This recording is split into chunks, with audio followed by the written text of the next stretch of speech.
Muy buenas, ¿me escuchan? Sí se escucha, doctor. No se escucha interferencia, no. Por el momento no. Bueno, ok, entonces comencemos.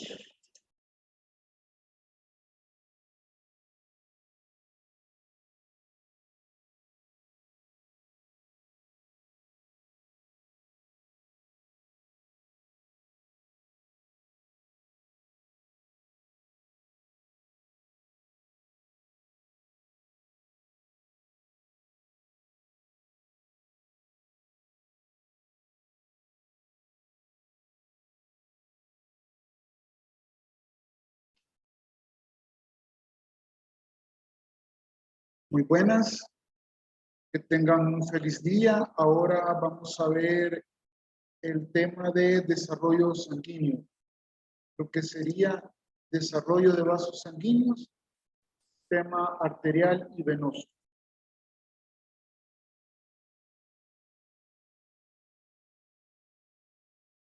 Ok, entonces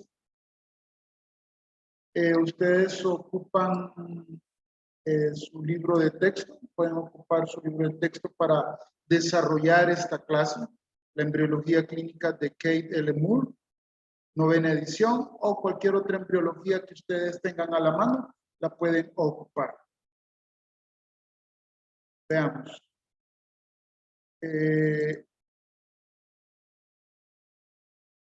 Esto sería, a ver.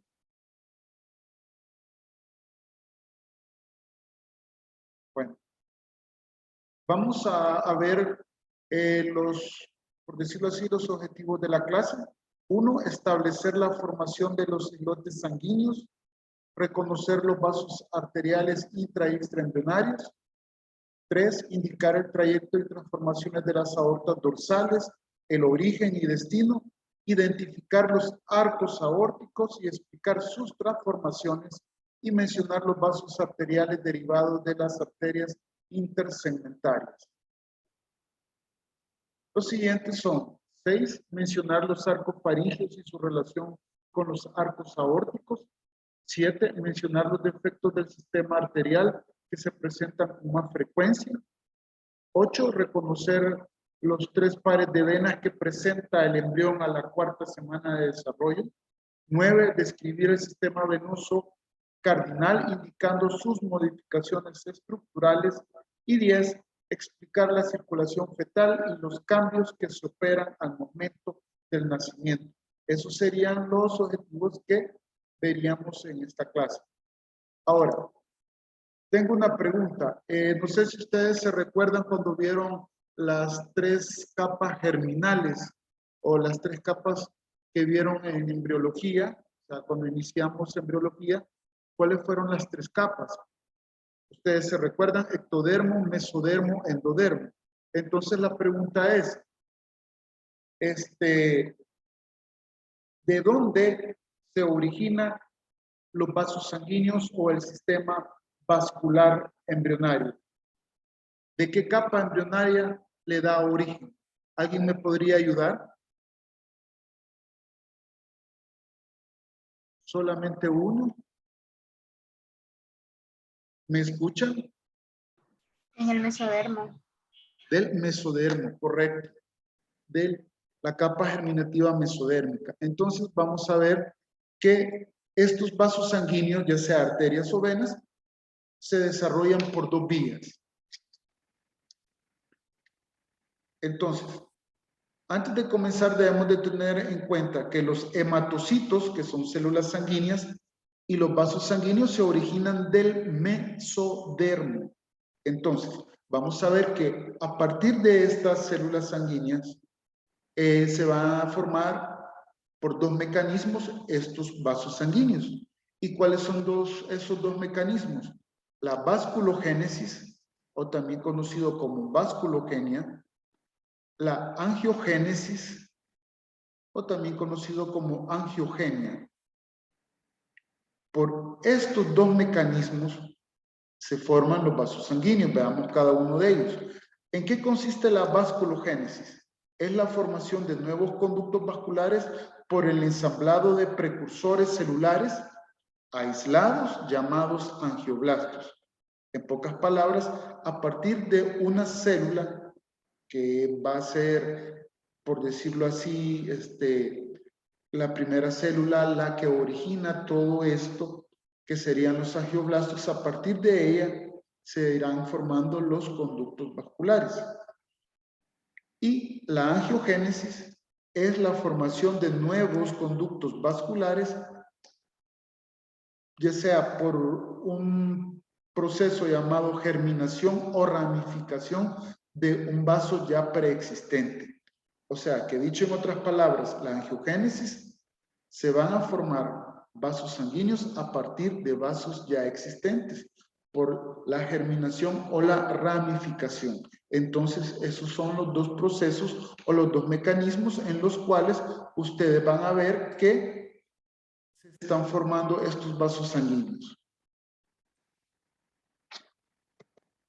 Ahora, veamos. Hemos dicho que los vasos sanguíneos se forman a partir de dos procesos: vasculogenia o vasculogénesis y la angiogenia o angiogénesis. Veamos. A partir de una célula precursora, una célula original, por así decirlo, que vimos que ya vamos a llamar como angioblasto, a partir de ella, varias de esas células se van a ensamblar y nos van a formar lo que serían los nuevos conductos vasculares. Un ensamblamiento de una célula llamada angioblasto y nos va a formar lo que serían los nuevos conductos vasculares. Es lo que estamos viendo acá, de varias células llamadas angioblastos, se ensamblan y forman los nuevos conductos vasculares.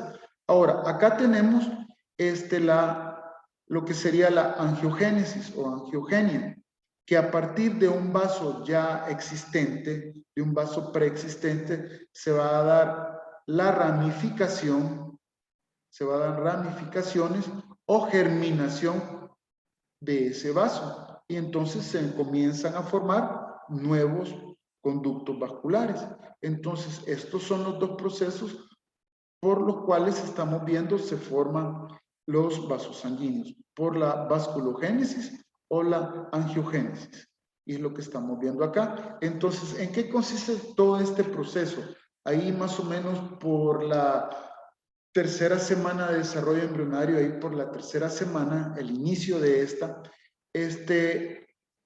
se inicia en lo que es el mesodermo extraembrionario, que le vamos a conocer como saco vitelino, o como en su libro de texto se le menciona, vesícula umbilical.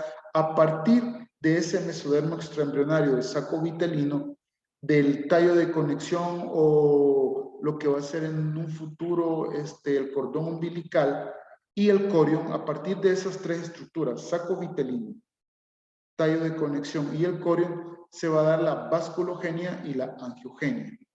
Ahí por la tercera semana de desarrollo, a inicios de esta. Entonces, ¿cómo sucede todo este proceso? A partir de una célula mesenquimatosa que se diferencia en otro tipo de célula que serían los angioblastos. Estos se van a ir, por decirlo así, uniendo, se van congregando y van a formar lo que son los islotes sanguíneos.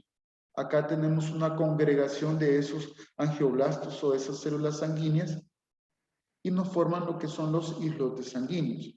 Ahora, dentro de estos islotes sanguíneos que tenemos acá y de los cordones endoteliales que van apareciendo en pequeñas cavidades por confluencia de las hendiduras celulares, vamos a ir viendo que estas células sanguíneas que están en la periferia se van a ir aplanando. O sea que estos angioblastos se aplanan para formar lo que son células endoteliales que se disponen en torno a las cavidades de los islotes sanguíneos para crear un endotelio. O sea que a partir de esas células que están ahí en los islotes sanguíneos y que se encuentran en mi periferia, se van aplanando para ir formando una nueva capa, que es la capa que va a recubrir a esos vasos sanguíneos que nosotros conocemos como endotelio, epitelio plano simple. Entonces, acá estamos viendo cómo esas células se aplanaron y forman lo que es un conducto vascular, un nuevo conducto vascular. Y estas cavidades revestidas de endotelio se fusionan para formar redes de conductos endoteliales. Y aquí lo que hemos estado hablando, que a partir de una célula precursora, que es el angioblasto, se forma lo que es un nuevo conducto vascular. Y entonces estamos hablando de vasculogénesis. Ahora, ¿qué es lo que sucede? Que los vasos proliferan hacia zonas adyacentes. O sea, de un vaso que ya existe, va a proliferar, y ya sea por una germinación endotelial o por una ramificación de esta, y se fusionan con otros vasos, y es lo que estamos viendo acá. Se van a fusionar y aquí estamos viendo, si hay una germinación endotelial, pues estamos viendo una angiogénesis. Y acá tenemos una anastomosis arteriovenosa, o sea, una unión entre arteria y vena. Y es así como se van formando, por medio de dos mecanismos, vasculogénesis y angiogénesis, se van formando nuevos vasos sanguíneos. Ahora, solo recalcar que vamos a tener el embrión y todo lo que está dentro del embrión es intraembrionario. Todo lo que está fuera del embrión es extraembrionario. Entonces vamos a encontrar vasos sanguíneos intra y extraembrionarios, o sea, arterias o venas. Y acá dentro del embrión, como vemos acá, tenemos diferentes vasos sanguíneos. Los arcos aórticos, lo que son las venas cardinales anteriores, primitivas y posteriores, las arterias intersegmentarias que vamos a ver que se originan de la aorta dorsal, y vamos a ver que fuera de este embrión, vamos a encontrar vasos sanguíneos a nivel de lo que es el saco vitelino. El saco vitelino, y acá tenemos las venas vitelinas y las arterias vitelinas, que son vasos sanguíneos extraembrionarios. Lo mismo tenemos a nivel de lo que sería el cordón umbilical o el tallo de conexión, que en un futuro va a ser el cordón umbilical. Acá estamos viendo vasos sanguíneos fuera del embrión, y entonces tenemos vena umbilical y lo que serían arterias umbilicales, venas y arterias umbilicales.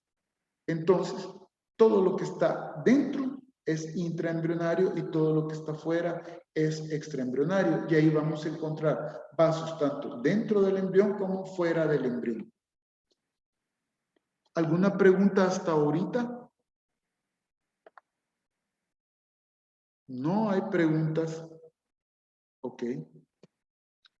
Entonces, hablemos de las aortas dorsales. Estas aortas dorsales pues se forman por un proceso llamado vasculogénesis in situ y se menciona que se localizan ventrolateral en relación a la notocorda, o sea, y se va a encontrar recorriendo todo el eje longitudinal del embrión, y entonces dice que se localiza ventrolateral a la notocorda. Acá tenemos la notocorda y aquí se encuentran las aortas que ya no están tanto lateral, sino que ya están más en la línea media porque se van a fusionar, pero en un inicio estas aortas dorsales se encontraban ventral, o sea, adelante de la notocorda, y lateral. Entonces, como lo estamos viendo más o menos acá, notocorda y lo que son las aortas dorsales. Entonces, estas aortas dorsales se van a unir, se van a fusionar y me va a formar una aorta dorsal que va a ser única, impar, y siempre va a estar ventral a la notocorda.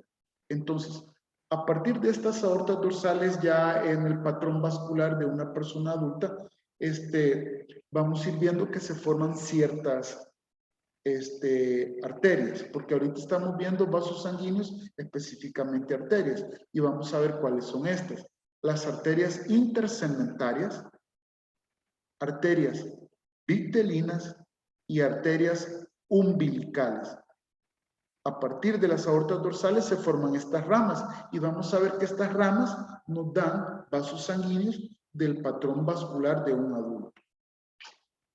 Entonces, repitiendo, de las aortas dorsales se forman las arterias intersegmentarias, vitelinas y umbilicales. Ahora, veamos las que se originan de las arterias intersegmentarias. Se dice que son alrededor de 30 ramas de la aorta dorsal, de estas arterias intersegmentarias.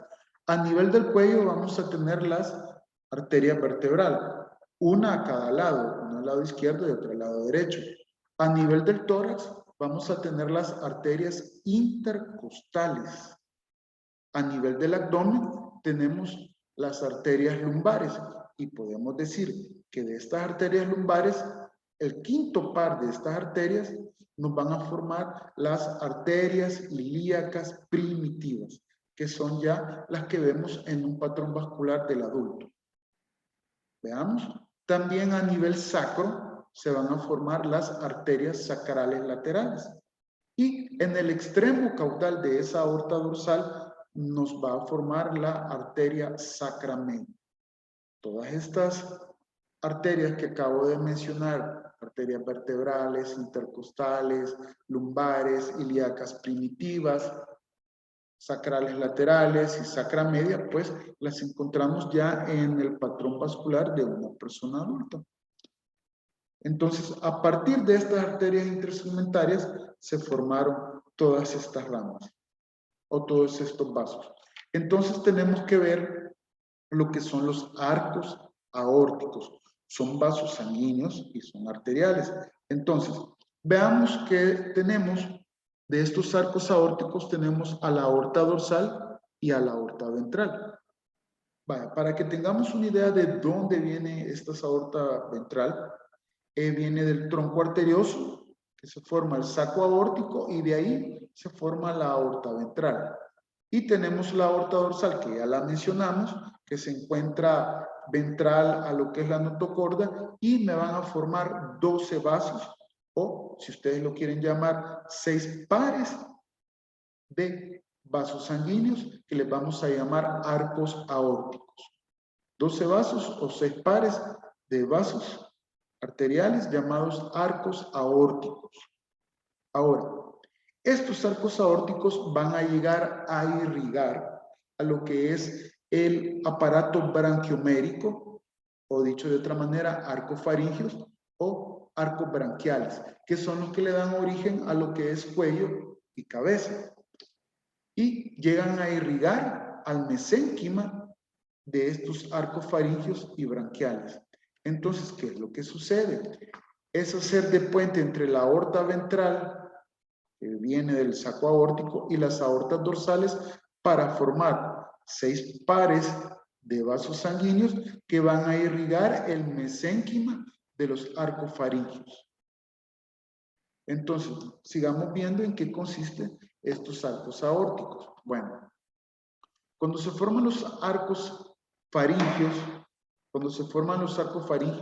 aquellos que le dan origen, repitiendo, a lo que es cara y cuello, ahí por la 4ª o 5ª semana de desarrollo embrionario, cada arco recibe su propia inervación, un par craneal, y su propia arteria. Ahí quienes participan son los arcos aórticos. Entonces, estos arcos aórticos están inmersos en el mesénquima de los arcos faringios. Terminan en la aorta dorsal del lado correspondiente. Por lo general se desarrollan 6 pares, lo que estábamos hablando, y no todos se presentan al mismo tiempo. Cuando se forma el 6º par de arco aórtico, los 2 primeros ya han desaparecido, dejando unos vestigios. Y ahí por la 6ª u 8ª semana, se transforma el patrón del callado aórtico primitivo hacia la disposición arterial del adulto. Vamos a tener ya un patrón arterial ya de una persona adulta ahí por la 6ª o 8ª semana de desarrollo. En conclusión, hemos dicho que los arcos aórticos están irrigando a los arcos faringios, al mesénquima de esos arcos faringios. Entonces, veamos. Dijimos que son 6 pares de vasos sanguíneos. Conforme se van formando estos pares de arcos aórticos, del primero al 6º, y cuando llegamos al 6º, ya desaparecieron los 2 primeros, pero nos dejan unos vestigios. Entonces, veamos. Acá tenemos lo que son los primeros arcos aórticos. Acá a cada lado, al izquierdo y al derecho. Los segundos, los terceros, los cuartos. Acá tenemos los quintos, pares de vasos sanguíneos, arcos aórticos. Y los sextos. Bueno, ¿qué es lo que me dan cada uno de ellos? Veamos. El primer arco aórtico que tenemos acá,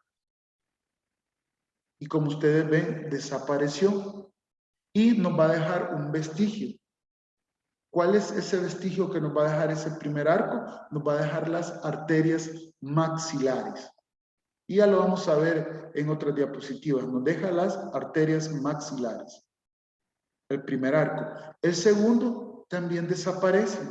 Y este segundo arco nos va a dejar como vestigio a la arteria ioidea y a la arteria que irriga al músculo estapedio que se encuentra acá en el oído a nivel donde están los huesecillos.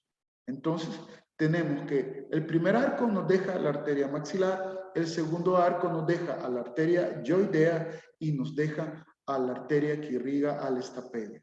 Ok. Sigamos con el tercer arco. El tercer arco no desaparece propiamente y nos va a formar, el tercer arco nos forma lo que sería el sistema de las arterias carótidas comunes. Arterias carótidas comunes. El tercer arco. Tercer arco a cada lado.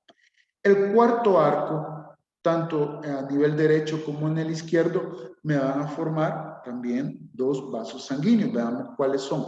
A nivel derecho,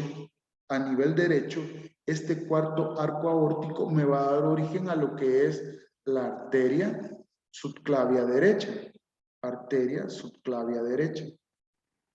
A nivel izquierdo me va a dar el callado de la aorta. El cuarto arco aórtico a nivel izquierdo me da el callado de la aorta. El siguiente es el quinto y como ustedes miran es más delgadito. ¿Y qué es lo que sucede? Este quinto par de arcos aórticos desaparece completamente y no nos deja ningún vestigio, no nos deja ningún vaso sanguíneo. Y por último tenemos a los sextos arcos aórticos, que nos van a formar, acá tenemos el sexto arco aórtico que nos va a formar el sistema de lo que sería de las arterias pulmonares. El sexto nos da lo que serían las arterias pulmonares y acá el quinto vemos que desapareció. Entonces, acá el patrón del callado aórtico primitivo hacia la disposición del adulto, o sea que estamos viendo de una transformación de estos pares de arcos aórticos, su transformación y nos van formando un patrón vascular que vamos a ver que es el que se va a formar ya en el adulto. Y es lo que estamos viendo acá. Si ustedes comparan, desaparecen unos vasos, por decirlo así, unos arcos sanguíneos, tanto como el primero y el segundo, pero nos dejan unos vestigios, y el quinto que desaparece totalmente, sin dejar vestigios, y tenemos acá el patrón vascular que vamos a tener en el adulto. Ustedes vieron ya anatomía, en el cual tenemos el callado de la aorta, y el cual nos da tres ramas. ¿Cuáles son esas tres ramas? El tronco arterial brachiocefálico, primera rama. La segunda sería la arteria carótida común izquierda. Y la tercera rama sería la arteria subclavia izquierda. Ahí está. Las tres ramas que nos da el callado aórtico. Y aclarando que del tronco arterial brachiocefálico nos va a dar la arteria subclavia derecha y nos da la arteria carótida común derecha. Entonces, este es el patrón vascular en el adulto. Y acá vamos a ver lo que hemos estado mencionando. El primer arco dijimos que desaparece en gran parte, pero nos deja unos vestigios. ¿Cuáles van a ser? Las arterias maxilares que están irrigando oídos, dientes, músculo del ojo y cara. pero también contribuyen a formar lo que serían las arterias carótidas externas. También contribuyen a formar las arterias carótidas externas. El segundo arco, dijimos que desaparece su mayor parte y nos deja unos vestigios. ¿Cuáles van a ser? Los troncos de las arterias yoideas y las arterias del músculo del estribo o arteria estapedia. ¿Sí? Eso es como el primero y segundo arco. El tercer arco mencionamos que nos da origen a lo que es el sistema de la arteria carótida común. Acá vemos arteria carótida común primitiva que irriga las estructuras de la cabeza. Las partes distales se unen con la aorta para formar las arterias carótidas internas que irrigan oídos, órbita, cerebro y sus meninges. Y también la arteria carótida externa es un brote de este arco. O sea que de este tercer arco también nos ayuda a formar parte de la arteria carótida externa. El cuarto arco aórtico, dijimos que en el lado izquierdo nos forma lo que es el callado de la aorta y en el lado derecho su segmento más proximal nos va a dar origen a lo que es la arteria subclavia derecha. Arteria subclavia derecha. Y el quinto, mencionamos que el quinto, pues, a veces se menciona que nunca llega a formarse, o si lo hace de manera incompleta y después experimenta un proceso regresivo, o sea, que desaparece. Y como mencionamos, el sexto arco nos va a dar origen a lo que es el sistema pulmonar, o sea, al arco pulmonar, arco arterial pulmonar. En el lado izquierdo, la parte proximal persiste como una porción proximal de la arteria pulmonar izquierda. La parte distal del arco cruza de la arteria pulmonar izquierda a la aorta dorsal para formar una derivación prenatal que vamos a ver que es el conducto arterioso. O sea, que ese conducto arterioso que vamos a encontrar en el desarrollo embrionario viene de este sexto arco aórtico. Y en el lado derecho de este sexto arco aórtico, la parte proximal del arco persiste como una porción proximal de la arteria pulmonar derecha. La parte distal del arco se degenera. Bueno, entonces ahí tenemos que estos arcos aórticos nos dan un patrón vascular que vamos a ver ya en el adulto y nos dan ciertos vasos sanguíneos. Ahora, ¿cuál es la relación entre los arcos faringeos o aparato branquiomérico con los arcos aórticos? Como dije anteriormente, los arcos aórticos irrigan el mesénquima de estos arcos faringeos. Bueno, yo puedo mencionar que cada arco faríngeo, que son 6 también, cada arco faríngeo contiene lo que es una arteria y es lo que se denomina como arco aórtico. Cada arco faríngeo contiene un arco aórtico a cada lado y contiene también un nervio que es un paracraneal. Entonces, la sangre de las arterias del arco aórtico riegan los arcos faríngeos y después penetra en la aorta dorsal. Los arcos aórticos atraviesan los arcos faríngeos o branquiales bilaterales, o sea, a los dos lados, y a medida que se dirigen hacia el dorso, cada arco aórtico se encuentra dentro de la pared lateral de la faringe. Luego, cada uno de ellos se une a la aorta dorsal del lado correspondiente. Al pasar estos vasos a través del mesodermo de esos arcos faríngeos respectivos, están íntimamente asociados a estructuras que se diferencian de ese mesodermo y los nervios relacionados.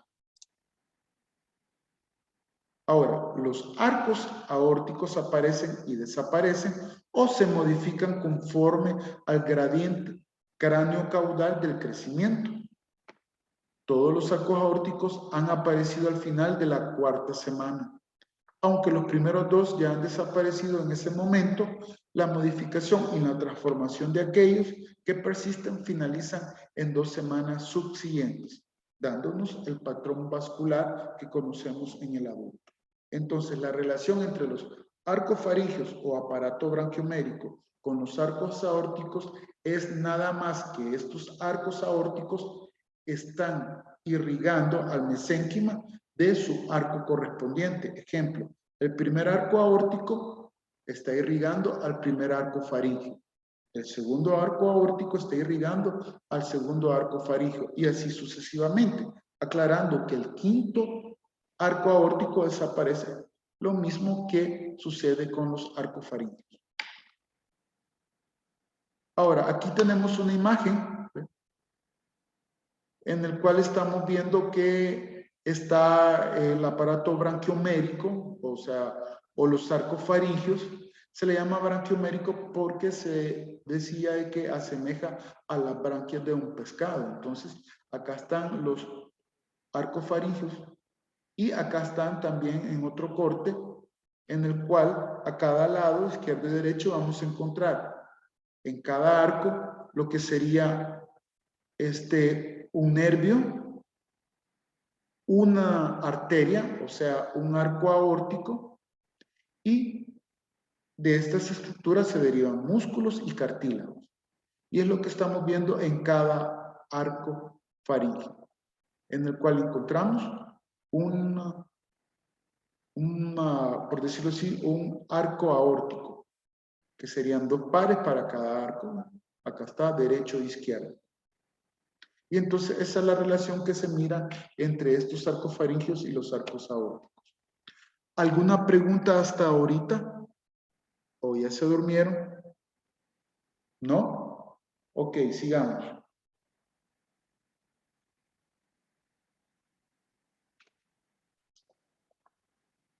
Entonces menciona ahí que tenemos que ver algunas anomalías que tal vez no son tan frecuentes, pero que se pueden dar en la formación de estos vasos sanguíneos arteriales específicamente. Ahora, veamos la coartación aórtica. Coartación aórtica. Coartación, tengamos la idea de que coartación es como una constricción. O sea, tenemos la luz de un vaso y este se va haciendo pequeño. Hay una constricción de ese vaso. Entonces veamos la coartación aórtica.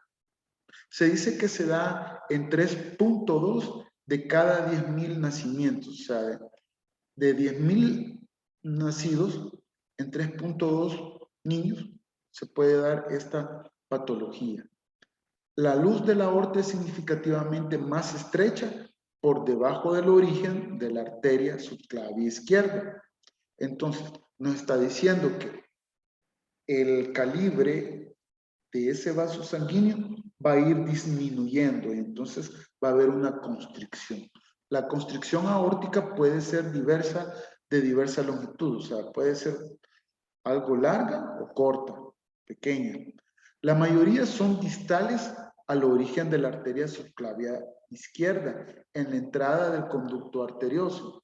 Ya vamos a ver por dónde está el conducto arterioso en otra imagen. Acá solo estamos viendo que el grosor, el calibre de esa aorta, pues disminuye y a eso le llamamos coartación aórtica. Se dice que es más frecuente en el sexo masculino y se asocia a alguna malformación o algún problema congénito del corazón, y aquí se menciona que se asocia a una válvula aórtica bicúspide en un 70%. Acá tenemos la coartación aórtica y tenemos de 2 tipos, la coartación preductal y la coartación postductal. Entonces veamos la primera, la preductal. Se dice que hay 2 tipos, como ya lo mencioné, preductal y postductal. Entonces, acá tenemos lo que es el conducto arterioso. Y dijimos que esa coartación puede ser de diversa longitud. Entonces, la preductal se menciona que la constricción es proximal al conducto arterioso. El segmento estrecho puede ser extenso. Y ahí es lo que estamos viendo acá. ¿Ven? Proximal. Todo lo que está acá sería proximal. Todo lo que estaría acá sería distal. Entonces dice que es proximal al conducto arterioso. Y lo que estamos viendo acá, una constricción. Y entonces es preductal. La constricción es preductal al conducto arterioso. Y el segmento puede ser estrecho o puede ser extenso. Aquí vemos que es trecho y aquí lo estamos viendo que es extenso. Una coartación preductal extensa. Y siempre es proximal al conducto arterioso. Ahora veamos la siguiente, que es la postductal. Acá tenemos al conducto arterioso y acá mencionábamos que iba a ser distal y aquí proximal. Entonces, se menciona que la coartación postductal, la constricción es justo distal al conducto arterioso. Acá está el conducto arterioso, acá se está dando lo que es la coartación. Ello permite el desarrollo de una circulación colateral durante el periodo fetal a través de grandes arterias torácicas intercostales e internas. ¿A qué me estoy refiriendo? Que acá normalmente pasaría el riego sanguíneo, la sangre, pero como hay una constricción, este se ve afectado para poder irrigar a lo que son los vasos que encontramos a nivel del tronco, a nivel de lo que serían las arterias intercostales. Entonces, acá menciona que tiene que haber una circulación colateral y entonces viene esta dirección que va a hacer el flujo sanguíneo será a otros vasos para poder llegar a lo que serían a las arterias intercostales, a nivel de la arteria subclavia, a nivel de la arteria subescapular, para llegar a lo que serían las arterias intercostales y poder estar irrigando esa parte del tronco del feto. Se dice que es la más frecuente y el conducto arterial suele estar obliterado, o sea, puede haber una obliteración total. Entonces, tenemos una coartación aórtica que va a ser preductal o postductal. Y el otro, la otra anomalía arterial que vamos a ver es la persistencia de ese conducto arterioso persistente. Este que vimos acá, el conducto arterioso. Supuestamente cuando nace el bebé y pasa el tiempo, desaparece esa comunicación que hay a este nivel del conducto arterioso con lo que sería el callado de la aorta. Bueno, normalmente el conducto arterioso queda cerrado por la contracción de su pared muscular poco después del nacimiento para formar el ligamento arterioso. O sea, que desaparece ese conducto arterioso y no forma lo que es el ligamento arterioso. Su cierre anatómico es dependiente de la proliferación de la íntima que tiene lugar entre 1 y 3 meses después. O sea, que después del nacimiento, entre 1 y 3 meses después, este conducto arterioso se cierra por una proliferación de la íntima. Estamos hablando que si este es un vaso sanguíneo, la íntima se refiere a lo que sería la capa interna que está revistiendo ese vaso. Entonces estamos hablando de endotelio, de epitelio plano simple. Ahora, 8 por cada 10,000 nacimientos y específicamente prematuros nos puede dar este problema de persistencia del conducto arterioso.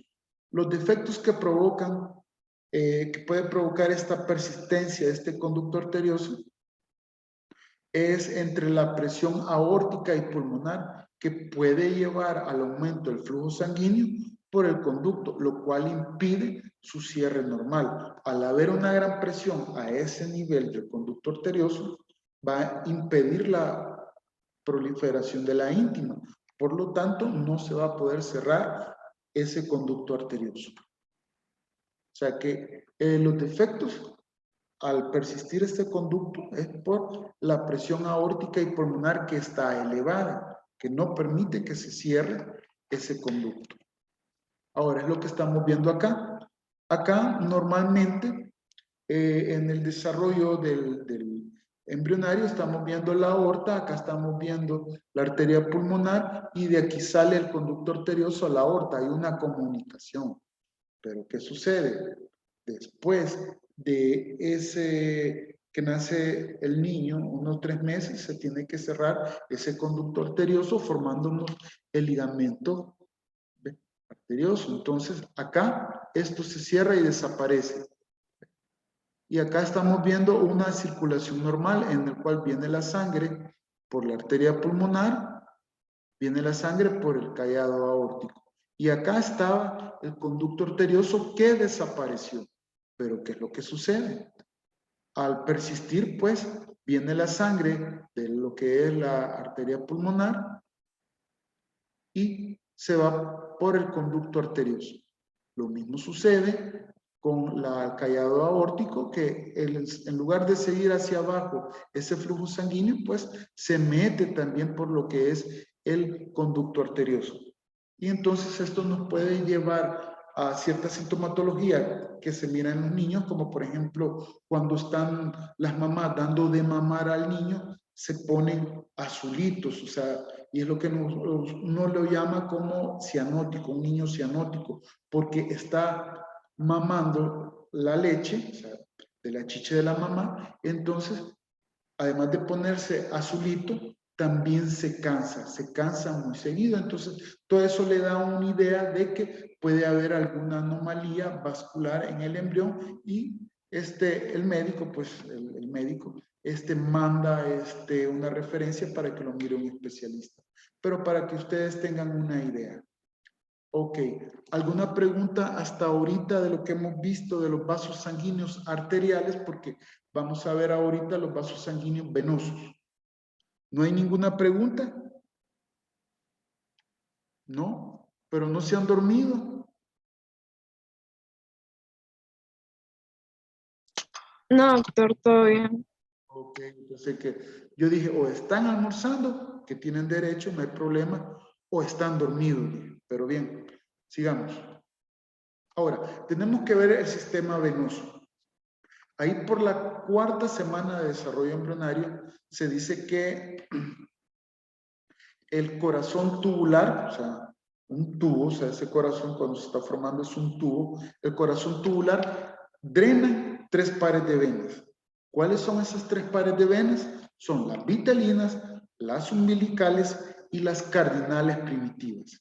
Bueno, las venas vitelinas que hacen regresar sangre del saco vitelino, o sea que estas venas vitelinas llevan sangre del saco vitelino al embrión. Las venas umbilicales llevan sangre bien oxigenada de las vellosidades coriónicas de la placenta embrionaria y solo persiste la vena umbilical izquierda. Después solo queda la vena umbilical izquierda. Ahora, con respecto a las venas cardinales primitivas, pues son las que regresa la sangre del cuerpo del embrión. O sea, que por las que regresa la sangre del cuerpo del embrión. O sea, ahí regresa la sangre y se va a lo que es otra vez al lado materno y así va sucediendo ese drenaje. Entonces, hay 3 pares de venas, por así decirlo, que drenan en un embrión de 4 semanas de desarrollo, que son las venas vitelinas, las venas umbilicales y las venas cardinales primitivas. Que estas cardinales primitivas, por decirlo así, son aquellas venas en el cual se está dando principalmente el drenaje venoso. Ahora, veamos las venas cardinales. Es el principal sistema venoso de drenaje del embrión, de manera respectiva, en el cual las venas cardinales anteriores y posteriores drenan las porciones embrionarias craneal y caudal. Las venas cardinales anteriores drenan de la sangre que viene a nivel de la cabeza y la posterior a nivel caudal. Las venas cardinales anterior y posterior se unen en una vena cardinal primitiva que penetra al seno venoso. Entonces, ojo, a partir de la 8ª semana de desarrollo embrionario, las venas cardinales anteriores, por una anastomosis, por una unión oblicua, se transforman en la vena brachiocefálica izquierda. Las venas cardinales anteriores, por una anastomosis oblicua, por una unión oblicua, se transforman en las venas brachiocefálica izquierda. Ahora, con la vena cava superior, se forma a partir de la vena cardinal anterior derecha y la vena cardinal primitiva derecha. O sea que esta vena cava superior se forma de la vena cardinal anterior derecha y de la vena cardinal primitiva derecha. De ahí se forma una parte de esa vena cava inferior. Ahora, siempre con las venas cardinales, pero con las cardinales posteriores. Estas desarrollan los vasos mesonéfricos y desaparecen con estos riñones transitorios. Acordémonos que los mesonéfros son los riñones transitorios hacia el riñón que queda ya o sea, el riñón que queda ya para una persona adulta. Entonces, estamos viendo que estas venas cardinales posteriores se desarrollan junto a esos riñones mesonéfricos y por lo tanto en su desarrollo desaparecen. Ahora, los únicos derivados adultos que vamos a ver de las venas cardinales posteriores son la raíz de la vena ácida y las venas ilíacas primitivas. Venas ilíacas primitivas. Ahí se las pongo en negrillas, cursivas y subrayadas.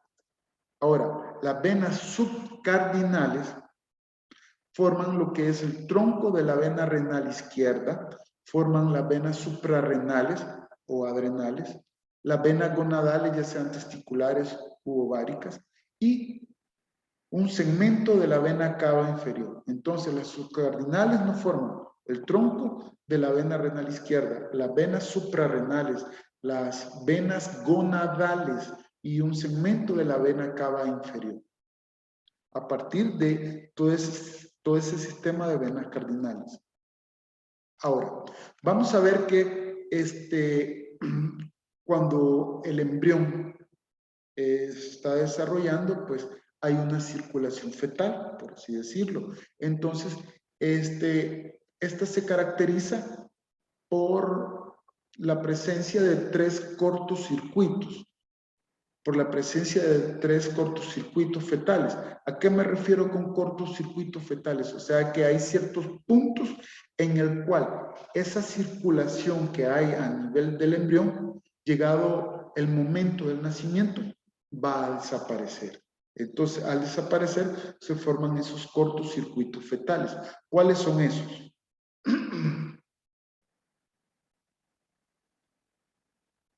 Perdón. ¿Cuáles son esos?